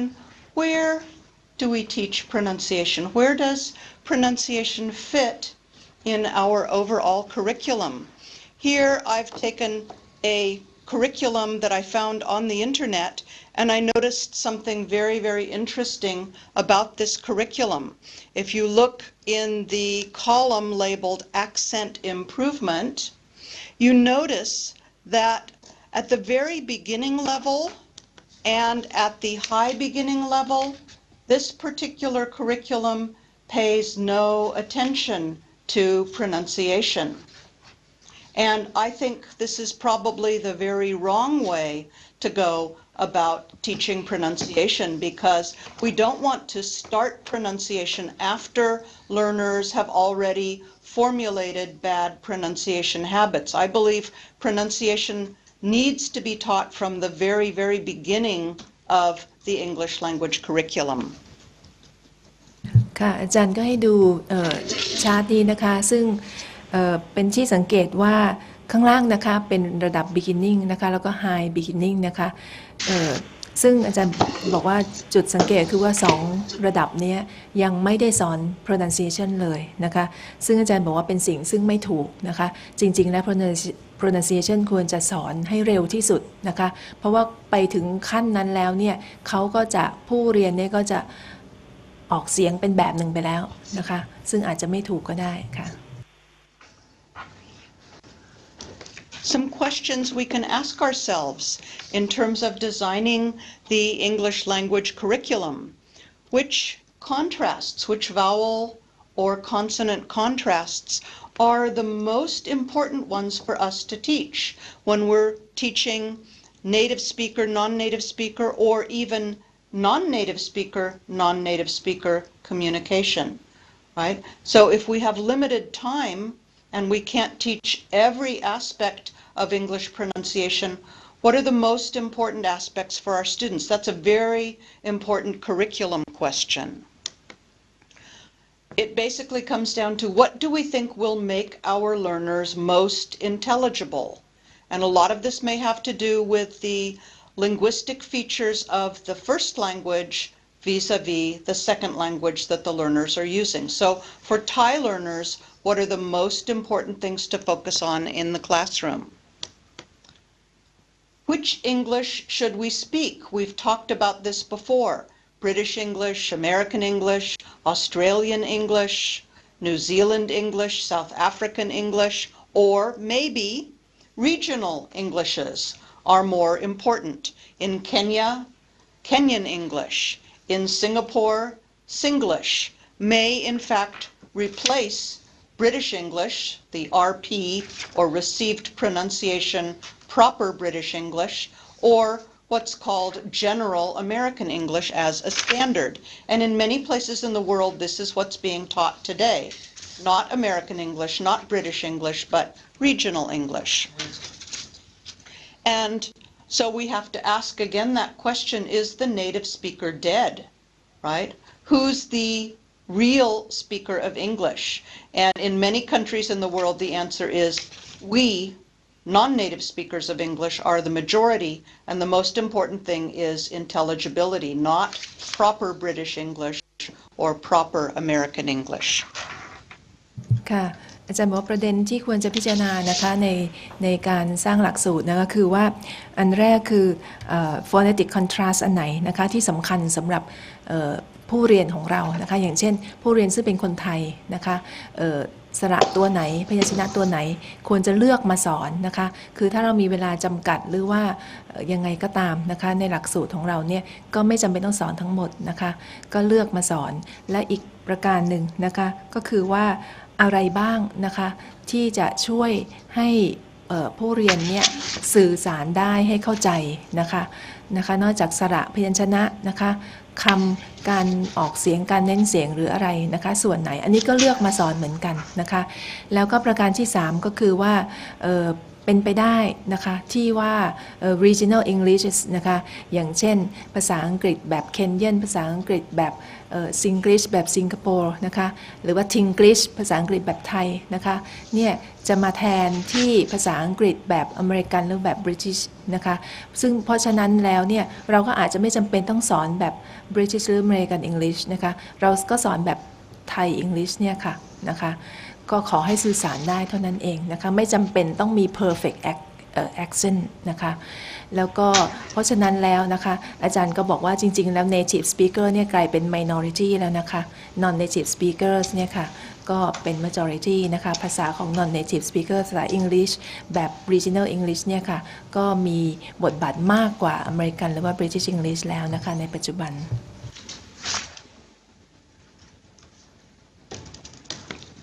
When we construct curriculum, we really need to look at the variables, starting with the setting in which we're teaching. Is it an English as a second language, English as a foreign language, or an English as a language of wider communication setting, sometimes called English as a lingua franca setting, such as in India? What access do students have to English outside of the classroom? In the United States, of course, they have very healthy exposure to English outside of the classroom, but in many countries, the only English is inside the classroom. Are there local varieties of English, such as in Singapore, Singlish, that compete with the American or British English norm and that are taught instead? And then, of course, what is the national language policy in terms of teaching English? At what age does English instruction begin? ค่ะนอกจากนั้นก็จะมีปัจจัยอื่นที่ควรพิจารณานะคะในการสร้างหลักสูตรก็คือว่าภาษาอังกฤษในบ้านเราในประเทศของเราเนี่ยเป็นแบบไหนนะคะเป็นแบบ second language หรือ foreign language หรือว่าเป็น ELWC ก็คือเป็น language of wider communication setting นะคะหรือ lingua franca นะคะซึ่งของเรานี่จะเป็น second ขอโทษเป็น foreign language นะคะภาษาต่างประเทศแล้วก็ต้องพิจารณาปัจจัยหนึ่งก็คือว่าภาษาอังกฤษเนี่ยเมื่อออกไปนอกห้องแล้วเนี่ยเราผู้เรียนของเราจะไปเจอภาษาอังกฤษที่ไหนบ้างนะคะแล้วก็อีกประการหนึ่งก็คือว่าภาษาอังกฤษแบบ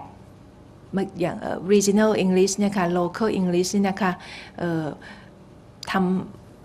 จะมีความสำคัญมากกว่าอเมริกันหรือว่า British English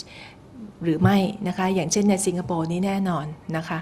แล้วก็อีกประการนึงคือนโยบายทางด้านการสอนภาษาอังกฤษนะคะของเรานี่เป็นอย่างไรนะคะคือจะเริ่มสอนเมื่อไหร่นะคะซึ่งตรงนี้เราก็เปลี่ยนกลับไปกลับมาอยู่ตลอดเวลาใช่ไหมคะในหลักสูตรของเรานะคะว่าจะสอนระดับไหนดีประถม1แล้วก็ไปประถม3ประถม5อะไรนะคะค่ะ We have many variables in our students, right? Some are older, some are younger. They come from different socio-cultural backgrounds. They may or may not have been exposed to English previously before we teach them in our classroom. Their literacy level, their other languages, their current L2 proficiency level may also vary, and other factors as well will vary, such as motivation. We all know that students are not all equally motivated in the English language classroom. Some students want to achieve a very intelligible pronunciation. Other students don't seem very motivated at all. And so we have to address these variables as well. ค่ะนอกจากนั้นเราต้องพิจารณาถึงปัจจัยทางด้านผู้เรียนของเราด้วยนะคะอย่างเช่นอายุนะคะหรือว่าสถานะของเขานะคะสถานะทางสังคมของเขานะคะแล้วหรือว่าการที่เขาจะมีโอกาสได้เจอนะคะภาษาจริงๆมากน้อยแค่ไหนอย่างเช่นในบางจังหวัดอาจจะเจอมากกว่าใช่ไหมคะอย่างเช่นที่เชียงใหม่ซึ่งเป็นจุดท่องเที่ยวหรืออะไรอย่างนั้นนะคะและอีกอย่างหนึ่งนะคะภาษาแรกภาษาแม่เนี่ยก็มีความสำคัญนะคะเขามีทักษะทางภาษาแม่มากหรือยังนะคะหรือว่ายังไม่ค่อยดีนะคะหรือว่าการที่มีโอกาสได้เจอภาษาอื่นๆนะคะแล้วก็อีกอย่างหนึ่งแรงจูงใจนะคะของเขาอยากเรียนภาษาไหมนะคะซึ่งตรงนี้อาจารย์หลายท่านก็คงตอบได้ว่านักเรียนของเราบางคนไม่ได้อยากเรียนภาษานะคะแต่ว่าเราจะสร้างสถานการณ์อย่างไรให้เขามีความต้องการมากขึ้นค่ะ Of course, we also need to look at our teacher variables, right? Many of our teachers are native speakers or have near native speaker status. Many teachers who teach English are hesitant to address pronunciation, worried about their own pronunciation skills. They may have no background in teaching pronunciation. Although, of course, we know that this is not true for any of you who've now completed a course in how to teach pronunciation. So you all have a very solid background in phonetics and phonology. But there's the issue of exposure to practical phonetics. How confident are you in yourselves as good models for teaching pronunciation? And how interested are you in teaching pronunciation in the classroom, right? So these are all things that will affect the success of our pronunciation teaching in the classroom. I think I'm going to stop here so that we have enough time for our question and answer session. But I'd like to at least close by saying that I think that this 10-session workshop on teaching pronunciation for me has been a fascinating experience. I hope that all of you have learned a tremendous amount about teaching pronunciation and that you are now teachers with a background in phonetics phonology, exposure to practical phonetics, and hopefully also confidence in yourselves as teachers who are good models for your students, and that you have a new and renewed high interest in teaching pronunciation in the classroom. ค่ะ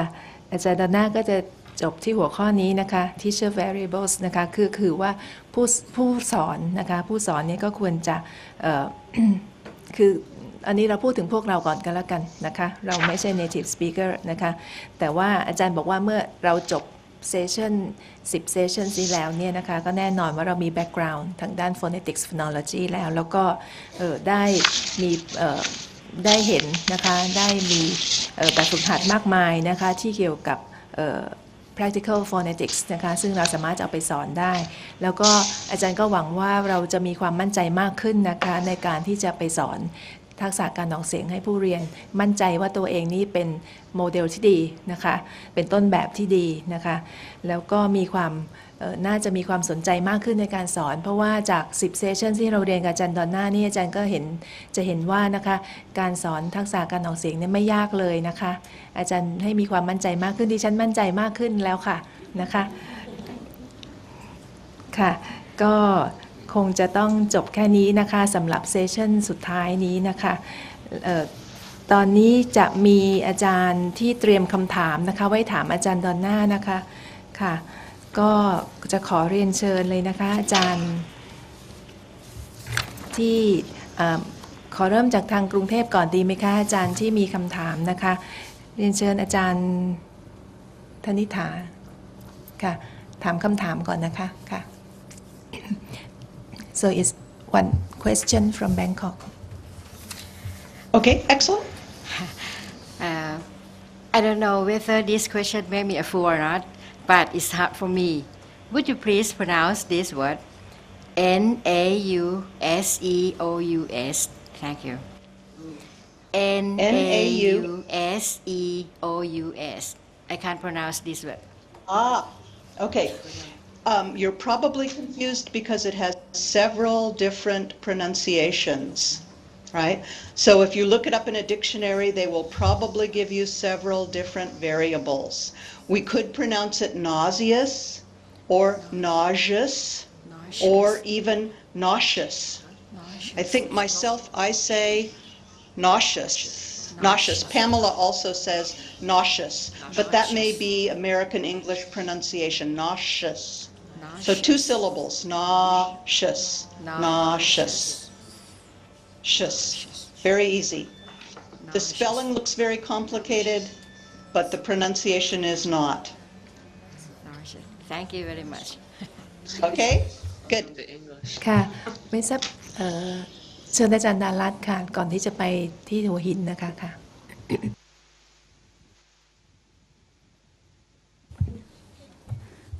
Okay, can I before Jandalat? I have something to a bit talking. First of all, I would like to say thank you so much for everything that Donna and all the staff on the teamwork over there in Soka University have done for the Thai teacher and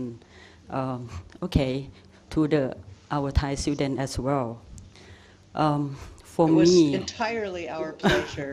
Entirely our pleasure. Okay, for me and my teachers, I'm from Nakhon Sawan School in the north of Thailand.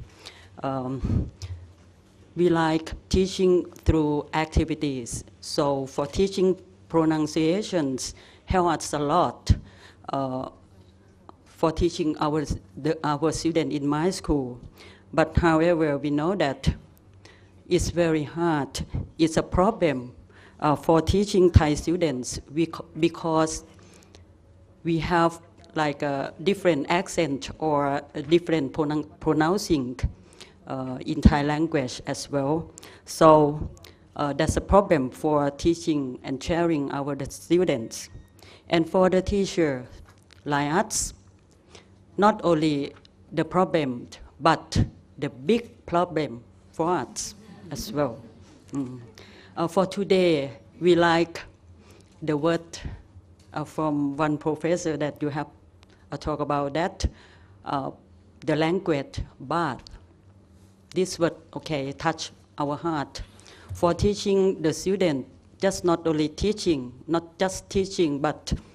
you have to, we all have to teach the student by heart, put our heart in our lesson as well. So you will get the students' heart back. And when we love each other, love teaching, love studying, and keep that lessons on and hope teaching English is better. So today, one thing that I would like to ask for you is that we need more help. Could you please think about next series for all Thai teachers in order to share our students as well? Please, thank you so much.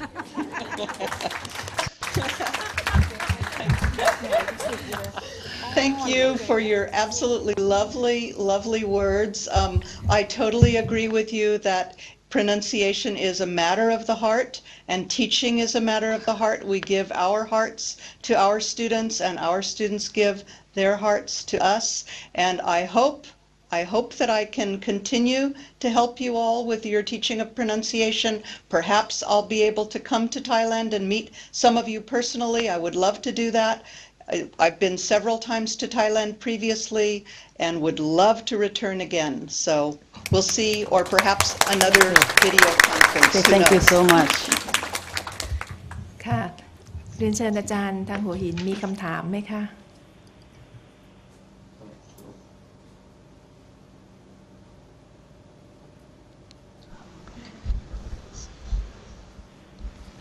Hello. I have a typical traditional fashion. Thai students are shy to utter the sound. They dare not speak. Would you so kind to give me some teaching technique? I think all students are shy when it comes to pronunciation. Maybe Thai students are more shy than some other students. I think fun activities break the ice. And we've shown you some fun types of activities. I think you need to start with very simple activities because if students get frustrated or if students get upset at their not doing things correctly, they won't be motivated to break that ice and become less shy. I think also being a very animated teacher helps, right? If the teacher can make the activity fun, the students forget about being shy and they're eager to participate. So I hope that helps a little bit. Try some of the fun activities that we've shown you in the workshops and see if those fun activities help your students break through the shyness barrier. Okay, thank you. ค่ะ You're welcome. อาจารย์ก็แนะนำนะคะอาจารย์ที่หัวหินถามว่า นักเรียนของเราค่อนข้างขี้อายอาจารย์ก็บอกว่าให้มีกิจกรรมแบบที่คล้ายๆเป็น ice breaking นะคะซึ่งสนุกสนานนะคะซึ่งจะช่วยให้เด็กเนี่ยผ่อนคลายนะคะแล้วก็ได้เรียนได้ฝึกได้นะคะซึ่งกิจกรรมนี้อาจารย์ตอนหน้าก็ให้ไว้มากมายนะคะอาจารย์ลองกลับไปดูขอคำถามสุดท้ายที่หัวหินไม่มีแล้วใช่ไหมคะขอเชิญกลับมา I have ที่ one more question. โอเคค่ะขอ Yes, เชิญ we have one more question.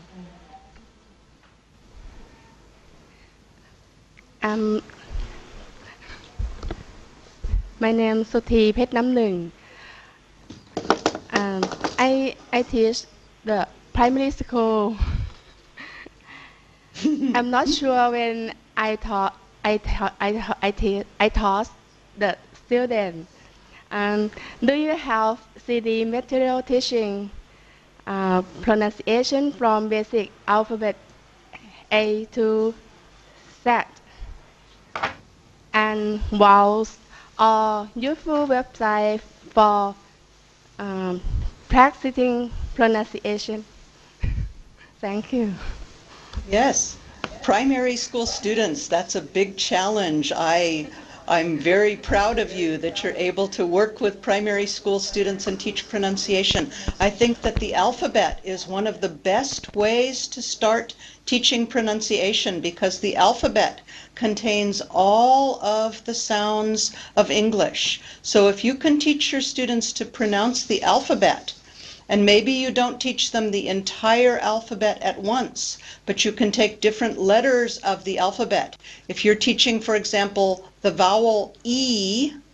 you can teach them B, C, D, E, right? So I think that that's one way that you can go about teaching the alphabet and teaching the different sounds of English. You're on the right track. I think you've got a great idea. ค่ะ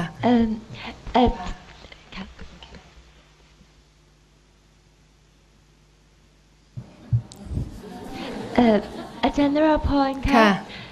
Professor Narapon, we have one very extra special question from the rector of Hong Bang University, Professor Dr. Nguyen Man Hung. And Hong Bang University is the only one private university in Vietnam. And the rector, Professor Dr. Nguyen, is here today to observe the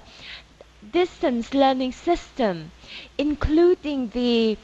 video conference series on teacher training, because Hong Bang would like to introduce the system to Vietnam. So Professor Dr. Nguyen has been listening to Professor Donna and Kunrapon's translation, and right now he has one question. I am the president of Hong Bang Private University in Saigon, Ho Chi Minh City. Welcome to our digital video series. Yeah, opportunity to come here, and I hear about your guiding principle of teaching pronunciation. I would like to make a question for you. Certainly. What is the difference of pronunciation of Singapore English and Vietnamese English? What do you can give me a recommendation? Oh, I don't really know if I can answer that question. It's a great question, but I don't have a lot of experience with Singapore English myself. So I know maybe a little bit more about Vietnamese English, having visited Vietnam previously and having worked with a lot of Vietnamese students. But I don't know if I can answer the question about the difference between Singapore and Vietnam. Thank you. And the second question, if I would like to invite you to visit our university for visiting professor to teach about pronunciation of American English. Well, I'd be happy to visit. depends a little on my schedule and on how long a visit you'd like to have me do, but definitely you can contact me and we can talk about a possibility for a visit. It would be fascinating. I'd love to come back to Vietnam. I've only been there once previously, and I was only there for 3 days. So I'd like to spend more time, for certain. And since Vietnam is very close to Thailand, you should make your trip to both countries. We should. ค่ะ Thank you. ค่ะตอนนี้ก็ได้เวลาแล้วนะคะที่จะเป็นเริ่มพิธีปิดการอบรมนะคะค่ะ So we're going to start the closing ceremony, and I would like to invite Professor Donna M. Brinton as representative from Soka University of America to give her remarks. Please, Donna. Yes. On behalf of Soka University, I would like to congratulate all participants on their successful completion of our Teaching Pronunciation Digital Workshop Series. It has been my congratulations, everybody, right? It has been my very sincere pleasure to work with all of you, and I'm grateful to all who made the workshops possible. The Royal Thai Distance Learning Foundation, the U.S. Embassy in Bangkok, and the TOT Public Company Limited.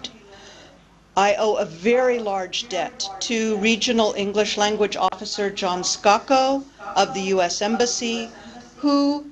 had the vision for this series and who solicited my participation.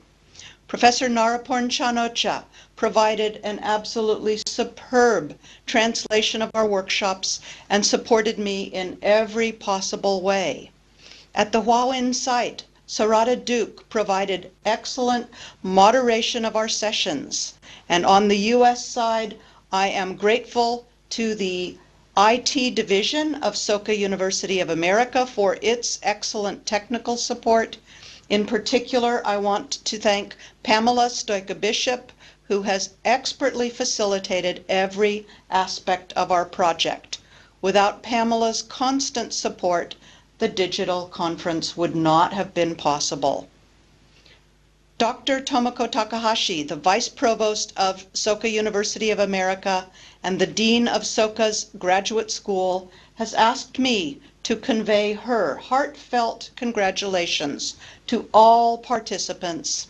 and to say that Soka University of America is honored to and very pleased to be able to provide support for this very important teacher training program and to help promote educational exchange between Thailand and the United States. So congratulations to all for a highly successful venture and best of luck in all of your future pronunciation teaching. Thank you so much. Thank you. May I now invite the participant representative from Bangkok side, Ajahn Thanitha Thammayotin, to give her remarks. Good morning, Mr. Khonkaew Wacharothai, Mr. John M. Skagel, Ms. Narakon Narosha, Professor Donna, and all trainees in Bangkok and in Hua Hin. I'm Thanitha Thammayotin on behalf of all trainees. I would like to say thank you very much for your useful and interesting teaching pronunciation. All 10 sessions made us get more knowledge and brush up ourselves. I can tell you that listening North American English and teaching pronunciation are rather difficult for us all. Otherwise, we'll practice and try to teach our students. If we have a chance, we would like to practice speaking and listening directly furthermore. Thank you. Thank you. May I now invite Ajahn Nongnut Sisan, the participant representative from Hua Hin side, to give a speech. Thank you. Thank you. Good morning, everybody. I'm representing Hua Hin, English teacher. We do appreciate this project very much. Teaching pronunciation is very important to learn English. Many Thai teachers have many problems in pronouncing proper English sounds. This project can help the teachers improve English pronunciation and apply teaching strategies and guidelines in the English classroom. So the children are happier because it's easier to learn. They aren't afraid speaking English. Now I would like to express our grateful thanks to Professor Donna, American Embassy, and Professor Naraporn. Thank you.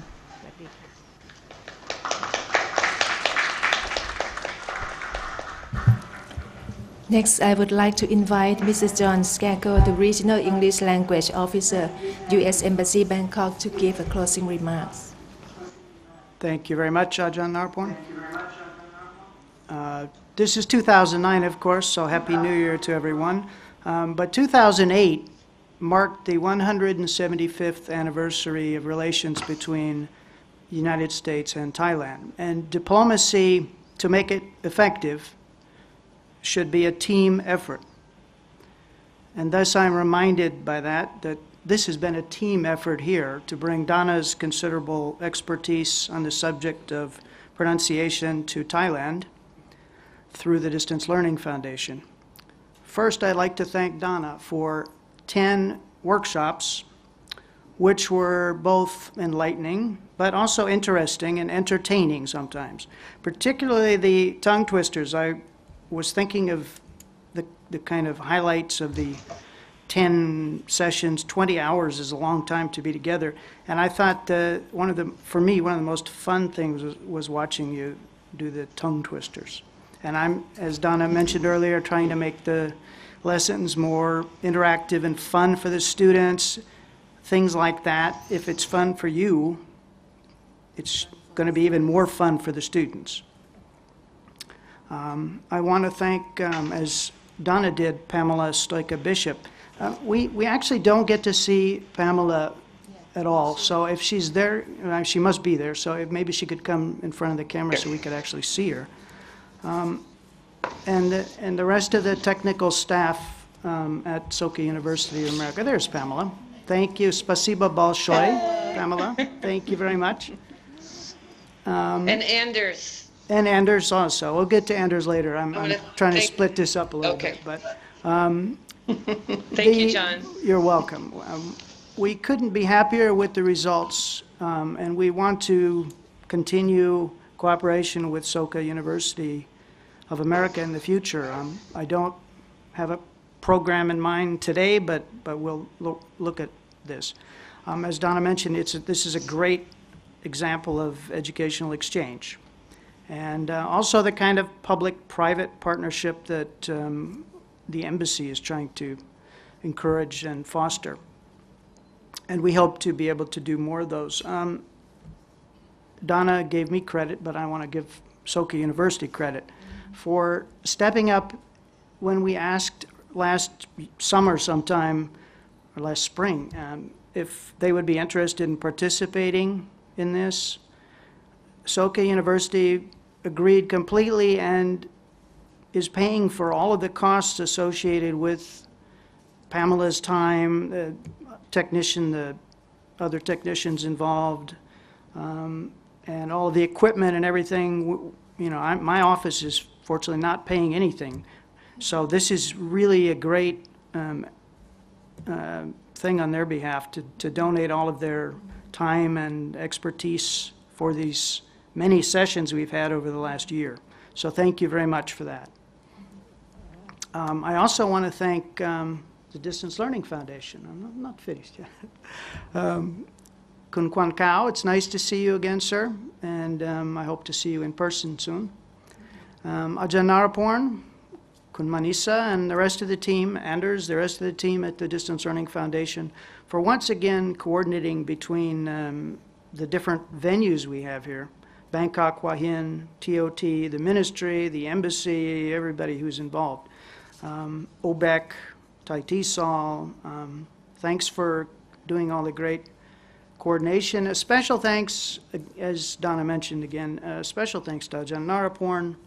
for a splendid job as the translator. I can't imagine anyone else doing this so well. The program would not have been nearly as successful without Ajahn Naraporn. So I hope she has no plans to retire in the near future. Thanks also to all of the teachers, both here in Bangkok and in Hua Hin, for participating every week, for coming, some of you from along, I know, getting on the bus and coming all the way down here from Loy and Nakhon Sawan and other places far away, and even in Bangkok, getting here early in the morning and giving up your time to come to this workshop. So we do appreciate that. And then finally, I want to thank TOT, Kun Warut, Kun Chakri, and all of the team here at TOT. This has been another fantastic year with no technical problems. First of all, that's already amazing. We had 0 technical problems. So we should be thankful for that. But also, I think one of the things I appreciate coming here almost every week is how well organized everything is here. I mean, this is just a model of professionalism from the moment you walk in the building until we finish the program. And everybody is so friendly, and I mean, Thai people are friendly in general, but the staff here is so friendly and welcoming, and it's really fun for me to come here every week. So I want to thank everyone at TOT for doing their job so well. Also, I guess since it is the beginning of the year, but the end of the year in terms of the Distance Learning Foundation program, it's time to think about the year we finished, but also to think about 2009 and what we will be doing in terms of a program for 2009. And I've already talked with Ajahn Naraporn to get things rolling.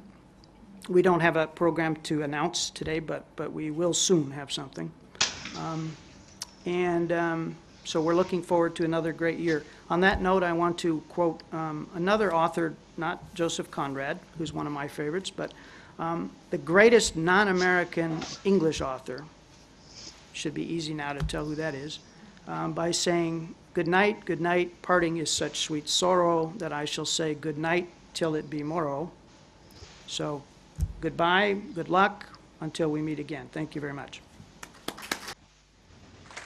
Nice. Very much, Kun John. And now may I invite Kun Chakri Saprawong, Senior Executive Vice President of TOT Public Company Limited, to give a closing remarks. Kun Kwan Keo Wachilothai, ladies and gentlemen, it is my pleasure to be here today at the closing ceremony of the English language teacher training distance video conference program organized by the Distance Learning Foundation.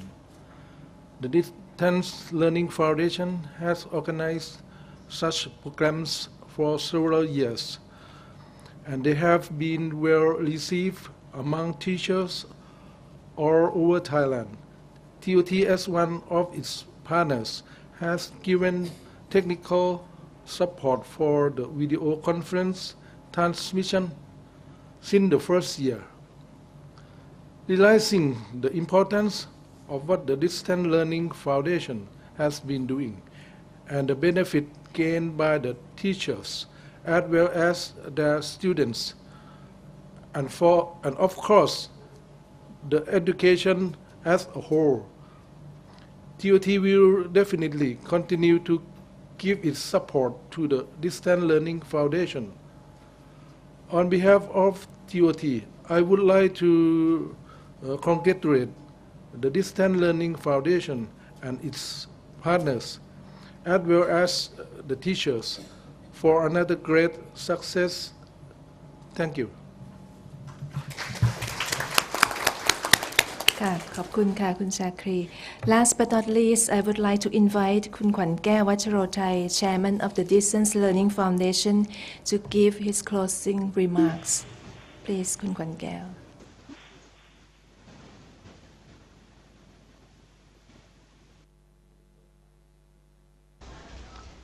Professor Donna Brennan, Soka University, Mr. John Sacco, Regional English Language Officer of the U.S. Embassy, Kun Chatri, the Senior Executive Vice President of TOT Public Company Limited, all teachers, participants, ladies and gentlemen, it is my pleasure to learn that the 10-session series of the teacher training distance video conference on teaching pronunciation in English language classroom has been very well received. The teachers who participated in the live transmission training program, as well as those who viewed the tape program, have given us very positive feedback. It is very encouraging to hear that they are more confident in teaching pronunciation with new technique they have learned from Professor Donna Brennan. This clearly is the result of our attempt to help improve English language teaching and learning in Thailand. When I say our attempt, I mean the combined support given to the Distance Learning Foundation by the Regional English Language Office of the U.S. Embassy regarding the provision of high-profile trainers from the universities in the U.S. The combined support also comes from Soka University and TOT Public Company Limited and their efficient staff in providing superb technique assistance for highly effective transmission, together with hard-working staff of the Distance Learning Foundation, both in Hua Hin and Bangkok. Last but not least is the support given to us by all teacher participants from all over Thailand, who have sacrificed their time and have made great effort to participate in our program, both at Hua Hin and Bangkok sites. I would like to take this opportunity to thank you all for your kind contribution in making this program another success. I look forward to your future collaboration with the Distance Learning Foundation. Thank you.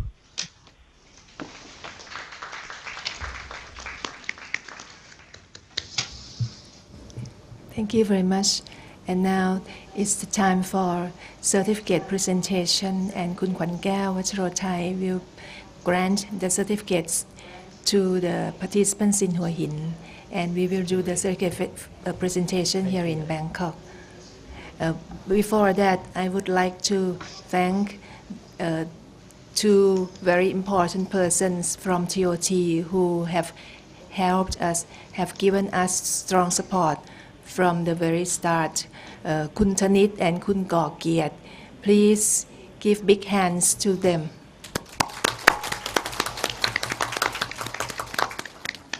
And thank you again, Kun Donna and Pam, for everything you have done for us. Thank you.